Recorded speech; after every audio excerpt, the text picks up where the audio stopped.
Joining us now, the only other Republican serving on the January 6th committee, Congressman Adam Kinzinger. Congressman, thank you for joining us. I want to ask you, those text messages were really unbelievably damning, and they were all turned over voluntarily by Mark Meadows before he decided to stop his cooperation with the committee. First of all, why do you think he turned him over? Do you think he had any idea how damaging all that stuff was? Did he know what he was giving you? Well, first off, I think he turned him over because he knew he had to. It is the legal purview of the committee to request this, which is why we held him in contempt when he decided halfway into his cooperating that he wasn't going to cooperate. Not even on the non-privileged stuff. Like, now he can go out and maybe try to be a hero or whatever.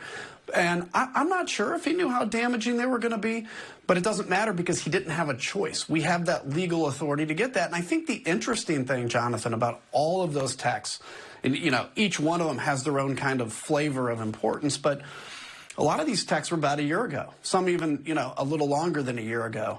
What has changed? I'll tell you what's changed since those texts were sent 1 year ago. Probably a significant amount more people believe that Antifa or the FBI had something to do with January 6th. It's been a year, and we haven't had any real, in essence, detailed accountability for what led to that, and that's what the committee's focused on getting. Otherwise, the history books, who knows what they're going to say, because who knows who's going to control the narrative. We just want the truth.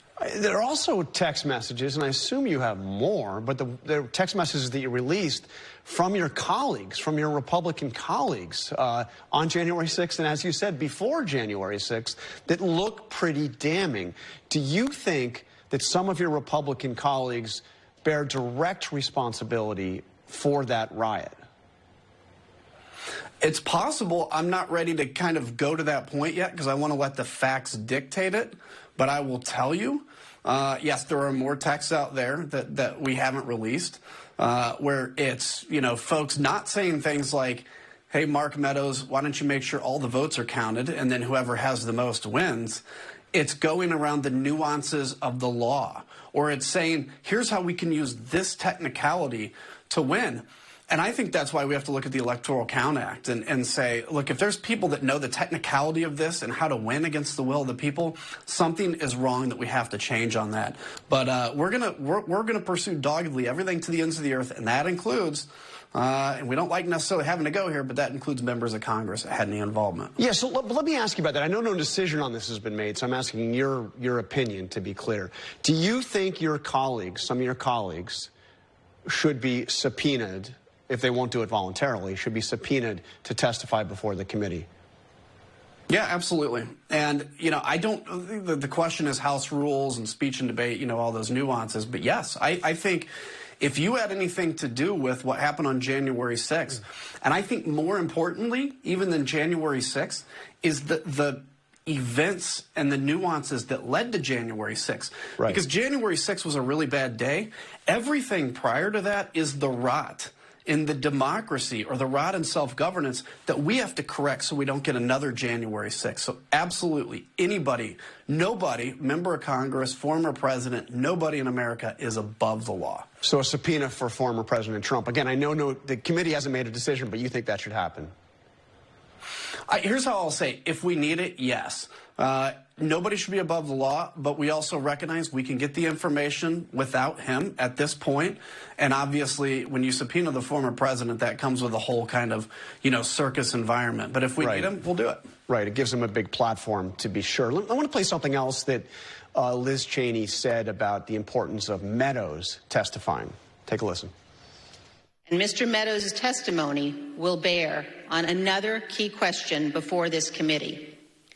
Did Donald Trump, through action or inaction, corruptly seek to obstruct or impede Congress's official proceedings to count electoral votes? Okay, so I know Congress doesn't have the power to prosecute. That's the Justice Department. But what Congresswoman Cheney just described there is a crime under the U.S. Criminal Code. It is a crime to obstruct the official proceedings of Congress. Is she there sending a message, and are you sending a message, that the Justice Department should be prosecuting not just those that broke into the building on January 6th, but should be prosecuting Donald Trump himself, or at least investigating that possibility? I think investigating that possibility for sure. You know, Congress has, I think in this case, our committee is getting more information than law enforcement agencies and DOJ. Because we've had the power and the ability to get that done. And so whatever information we get will be public record, and the DOJ should take a look, particularly if there's criminal charges to be filed. Because again, the big thing is, as bad as it was on January 6th, there's really nothing in place to stop another one from happening again. And if somebody broke the law, it is so essential that we send the message that you are not untouchable as president, you're not untouchable as a former president, so just go and do your job honorably, and I think that's the only way that self-governance survives into the future. It was interesting to hear Senator McConnell this week. He obviously opposed the creation of an independent commission to investigate all of this, but he seems to be, I mean, almost cheering on the committee, at least by the way McConnell speaks. Take a listen to what he had to say about the committee's work. We're all going to be watching it. It was a horrendous event.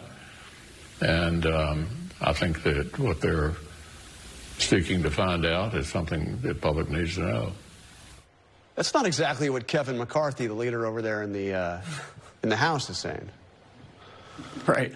Look, I mean, I got to tell you, so, you know, say what you want about Mitch McConnell. He obviously holds his cards very close. I think that was a very powerful statement, and I appreciate it. Kevin McCarthy, on the other hand, has not said a word about anything, except for that Donald Trump is probably the greatest president to ever exist.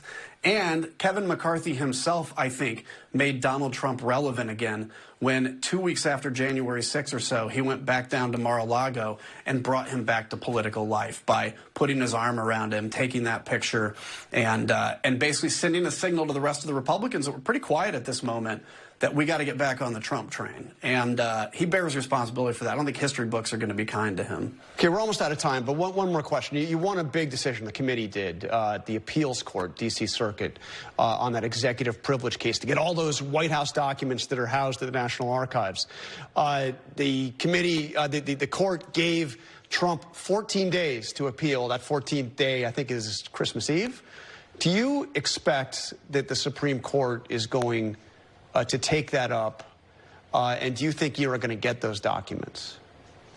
I think it's possible that the Supreme Court can pick it up because it's so important, but I hope for an expedited ruling, and I do believe we'll see that documentation.